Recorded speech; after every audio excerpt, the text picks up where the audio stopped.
연속해서 북이스라엘의 왕들 5명 그 인생을 살펴보았습니다. 단 한 사람도 선한 것이 전혀 없었던, 하나님 앞에서 선한 것이 전혀 없고 전혀 정직하지 않았던 그런 왕들이었습니다.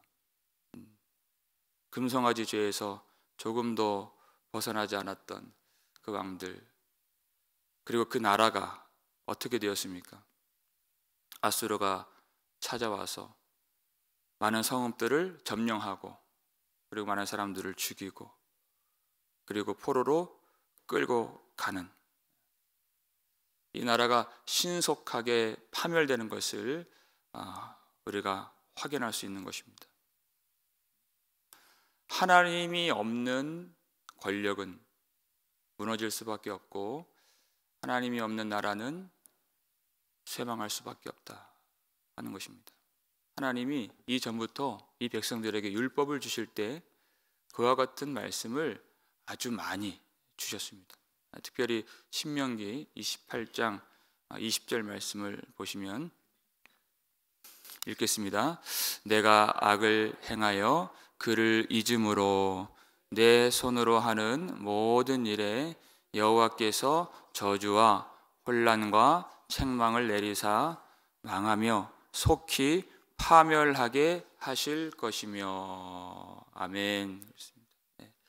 여러분, 악을 행한다는 것은요, 그것은 열매입니다. 그 뿌리가 뭐냐? 그를 잊음으로입니다. 하나님을 잊어버리는 것, 하나님을 잊어버리는 것. 하나님이 왜 그렇게 집요하리만큼 이 여로보암의 죄, 금송아지 죄에 대해서 그렇게 언급을 하실까? 하나님이 보시는 건 딱 한 가지였어요. 하나님 앞에 정직한가, 그렇지 않은가. 모든 왕에 대해서 딱 한 가지만 말씀하셨어요. 금송아지 죄에서 떠나지 아니한지라. 그것이 왜 그렇게 큰 문제가 되느냐? 하나님을 잊어버린 일이었기 때문에 그렇습니다. 금송아지를 섬긴 것은 그를 잊음으로 하나님을 잊어버린 것이기 때문에. 여러분, 그것이 하나님을 잊는 이 문제가 이 현대 신앙인들의 가장 큰 시험인 것 같아요. 우리의 시험. 이 세상의 온통 성도들의 정서와 마음을 세상의 것으로 지배하게 만드는 지금 이때를 사는 것이 아닌가 하는 것입니다. 1분을 가만히 있지 못합니다. 1분을 가만히 있지 못해요. 꼭 손에는 이 스마트폰, 핸드폰을 쥐고 있어야 되는. 우리 마음은, 우리 마음이라고 하는 것은 하나님을 묵상하도록 주신 하나님을 모시는 좌소라고 했습니다. 자리, 하나님이 들어오시는 자리예요. 근데 온통 마음과 생각과 감정과 정서를 다 세상에 있는 것들로 채우게 하는 아주 위험한 도전과 시험 속에 우리가 놓여 있다는 것을 여러분, 우리가 잘 알아야 됩니다. 여러분, 우리 아이들에게서요, 성경책을 뺏으면 미동도 안 할 것입니다. 근데 자녀를 키워보시는 부모님들은 잘 알 거예요. 핸드폰을 빼앗으면 세상을 다 잃은 것 같이 절망에 빠집니다. 안 되는 거예요. 하나님을 잊는 문제, 우리 앞에 놓여 있는 가장 큰 시험이에요.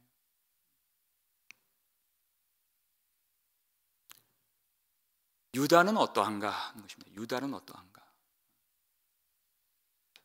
우시아 왕이 나병에 걸렸을 때 충분히 그 나라가 완전히 흔들리고, 우시아 왕이 나병에 걸렸잖아요. 그 성전에서 제사장이 분향해야 되는데 자기가 하겠다고 해서 나병에 걸렸어요. 그러면 얼마든지 북이스라엘 같은 그런 경우에는 반역이 일어날 수 있는 상황이에요. 하나님을 잊어버리면 저주와 혼란과 책망을 내리사 속히 파멸하게 하실 것이요 그랬어요. 그게 이스라엘의 모습이었습니다. 근데 유다는 그런 일이 있음에도 불구하고 그의 아들 요담이 왕이 되니라 이렇게 됐다. 왜 그렇습니까? 하나님이 다윗과 맺은 언약을 기억하시기 때문이다. 여러분, 그 아들이 왕이 되는 것은 보통 일이 아닙니다. 보이지 않는 하나님이 그 나라를, 유다를, 다윗과 언약을 맺은 그의 가문을 지키고 계시고 보호하고 계신다. 내가 너의 집을 견고하게 하리라 하나님이 약속을 해주셨기 때문에 그래요. 물론 그들도 그렇게 잘하지 못했습니다. 잘한 것이 없습니다. 왜 그런 은총과 축복을 받게 되었는가? 우리 인생이 그렇죠. 하나님 앞에 우리는 뭐 그들과 많이 다르겠습니까? 더 못할 때가 많이 있고 잘한 것이 없고 선한 것이 없는데 왜 나를 이렇게 하나님이 선대하시고 하나님이 축복하시고 나에게 은혜를 베푸시는가? 왜 내게 성령을 주시고 주 예수를 믿게 하시는가? 도무지 알 수가 없는 것이에요. 그것은 중보자 되시는 예수 그리스도께서 흘리신 피로 맺은 새 언약 안에서 베푸신 하늘에 속한 신령한 모든 복을 주신 하나님의 은혜라는 것입니다. 우리가 잘해서 받은 것이 아닙니다. 그래서 우리는 그 하나님의 은혜, 예수 그리스도 안에서 항상 감사할 수 있는 존재인 것입니다. 항상 감사할 수 있는 존재. 우리 시편 136편 23절 말씀 볼까요? 읽겠습니다. 우리를 비천한 가운데에서도 기억해 주신 이에게 감사하라. 그 인자하심이 영원함이로다. 아멘. 우리의 문제는 하나님을 잊어버리고 하나님을 기억하지 못하는 그런 문제였습니다. 그러나 하나님은 우리를 비천한 가운데에서도 기억해 주시고 사망의 그늘에 앉아있는 우리를 주님께서 기억해 주시고 영원한 죽음 가운데 놓여있는 우리를 기억해 주시고 예수 그리스도 안에서 우리를 그 사망에서 건져 올려주신 은혜 하나님을 항상 생각하고 감사하라. 여러분, 우리가 몸이 불편할 때도 있고 또 물질이 부족해서 고생할 때도 많이 있겠죠. 그럼에도 불구하고 예수 그리스도 안에서 우리를 건져주시고 자녀 삼아주시고 영원한 생명 주신 하나님을 항상 감사해야 될 줄로 믿으시길 바랍니다.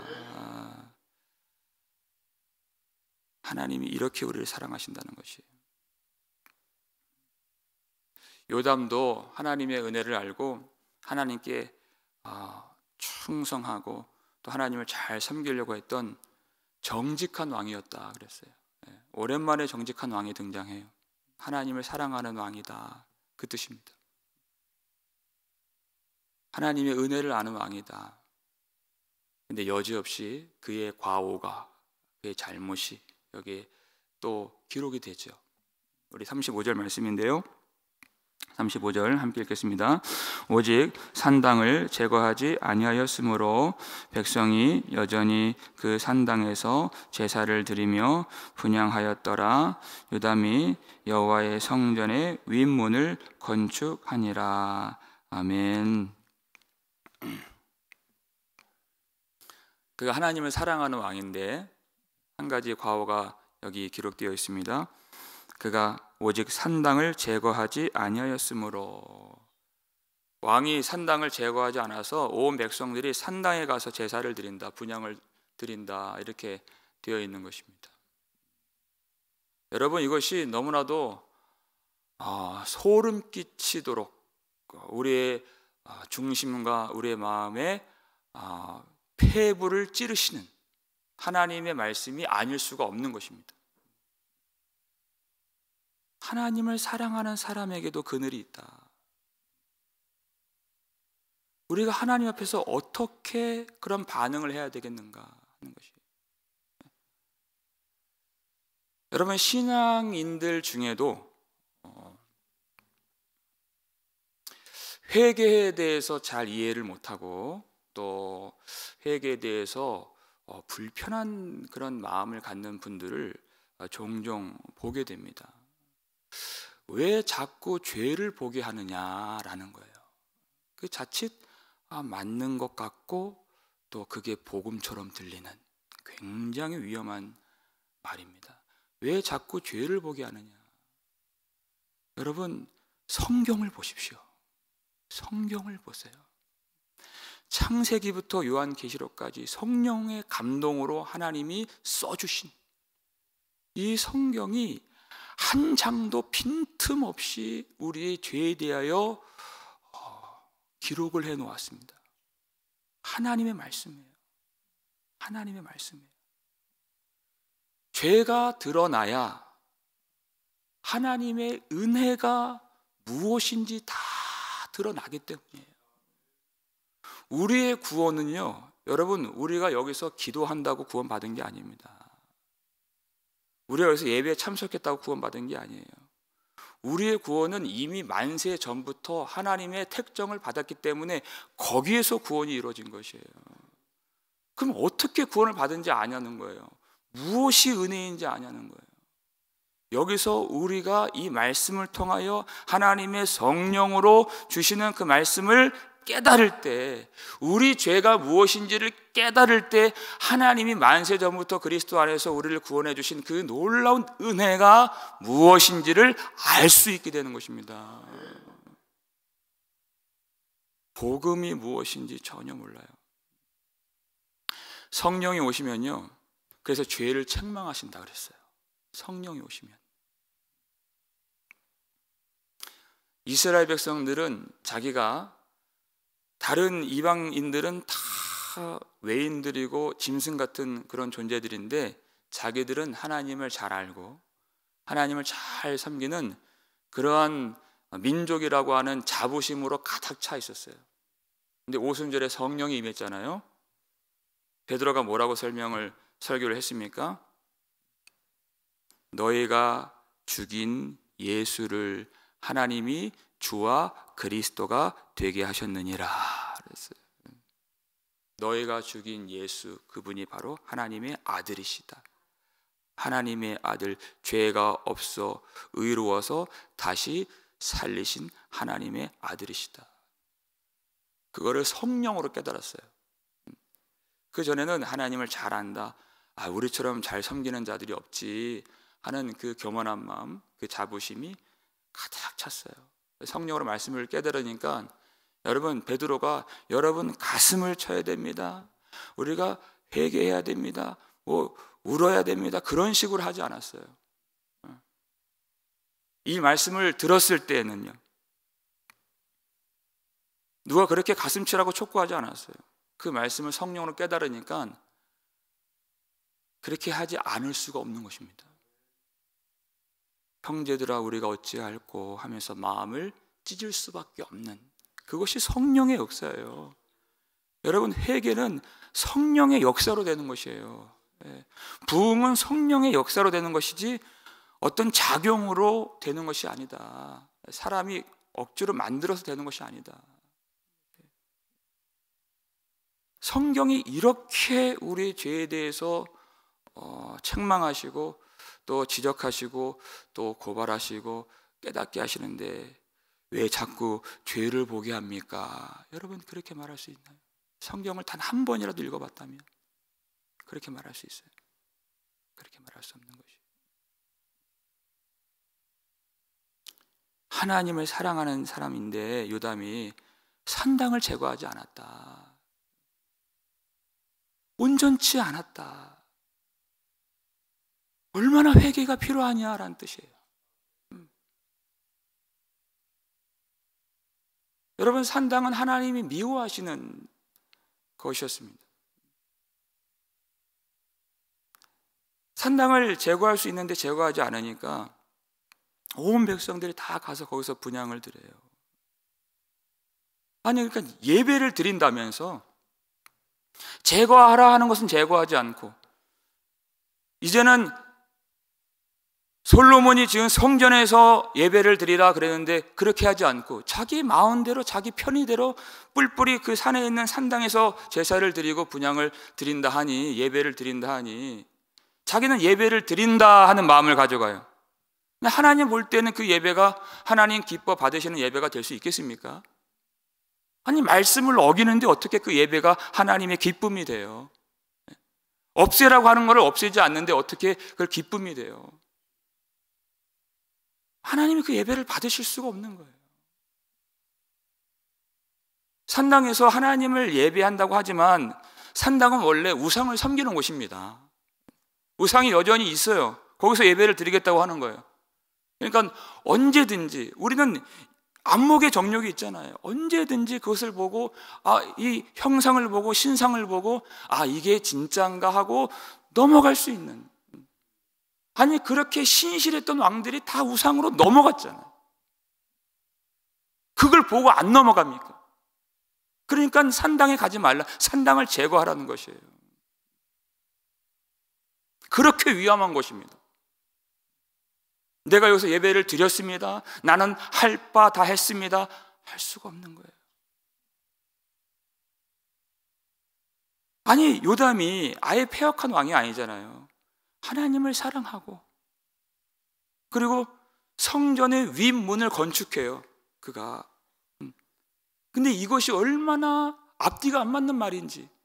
성전을 온전하게 건축하려고 한다면야 먼저 산당을 제거해야죠. 이거를 하든지 저걸 하든지 둘 중에 하나를 해야 되는데 산당도 제거하지 않고 성전을 짓겠다고 하는 거예요. 그럼 성전이 온전히 지어지겠습니까? 사람들이 다 산당으로 가는데. 말이 안 맞아요. 라오디게아 교회 성도들에게 뭐라고 말씀하셨습니까? 너희가 차지도 아니하고 뜨겁지도 아니하도다. 이것도 아니고 저것도 아니고. 성전에 나올 거면 산당을 없애야지. 그걸 남겨두는 것이 얼마나 모순적이고 하나님 앞에서 가증한 것인가. 여러분, 우리가 하나님을 다 사랑해요. 근데 우리가 다 된 것이 아니잖아요. 아직 버릴 것이 많이 있잖아요. 오늘 기도하고도 우리는 오늘 우리의 심령에 무엇이 일어날 줄 압니다. 이제까지 그렇게 살아왔어요. 기도하고 눈물 쏟고 그날 바로 돌아서서 분노가 일어나고 낙심이 일어나고 하루에도 12번씩 실패하는, 그래서 기도를 아니할 수 없는, 하나님의 은혜를 구하지 않을 수가 없는, 그래서 여기까지 나온 겁니다. 왜 죄를 바라보게 합니까? 라고 할 수가 없는 것입니다. 할 수가 없는 것입니다. 여러분, 하나님은 우리를 원하시는 하나님이십니다. 하나님은 우리를 원하시는데 하나님은 거룩하신 하나님이세요. 하나님이 미워하시는 것, 하나님 앞에 가증스러운 것을 우리가 아끼고 품고 계속 간직하고 있다면 하나님의 품 안에 온전히 안길 수가 없어요. 여러분, 자녀가 그렇게 그 오물로 뒤덮여 있으면 어떻게 합니까? 그냥 안아주지 않습니다. 반드시 그를 씻어서 안아주죠. 그게 사랑인 것입니다. 씻어서 안아주는 게 사랑이에요. 밤마다 아이들 씻기잖아요. 그 더러운 것들, 그 가증한 것들을 우리가 품고 있다면 온전히 하나님의 사랑을 누릴 수가 없는 것이에요. 우리가 하나님을 사랑한다면 하나님이 미워하시는 것이 무엇인가? 우리의 마음에는, 우리의 삶에는 그 곳곳에 숨겨둔 산당이 없는가? 그것을 찾아야죠. 그래서 하나님이 그 미워하시는 것을 하나님의 성령의 능력으로 찾아내고 그것을 제거하고 버릴 수 있는 믿음의 용기를 가져야죠. 그래서 그 싸움은 정말 우리 인생이 끝날 때까지 싸워야 될 믿음의 선한 싸움인 줄로 믿으시길 바랍니다. 끝날 때까지예요. 그것은 하나님은 우리가 온전케 되기를 원하시기 때문에 온전케 되기를 원하신다. 사랑하는 하나님을 사랑하는 자에게도 여러분 그늘이 있다 하는 것입니다. 그런데 그 그늘 때문에, 그 약함 때문에 하나님의 은혜를 더 많이 경험하게 되는 것입니다. 그럼에도 불구하고 하나님이 그를 정직하다 이렇게 여겨주셨기 때문에, 그럼에도 불구하고. 그럼 거기서 끝이 아니라 우리는 하나님의 은혜를 힘입어서 우리는 더 온전케 되도록 주님이 기뻐하시고 주님이 우리의 제사와 우리의 예배를 온전히 받으실 수 있는 그런 우리의 신앙이 되고 예배가 되고 교회가 되도록 우리가 끊임없이 싸워야 되는 것입니다. 그것이 신앙이죠. 우리의 그 그늘 때문에 하나님의 은혜는 더 크게 드러나게 되어 있어요.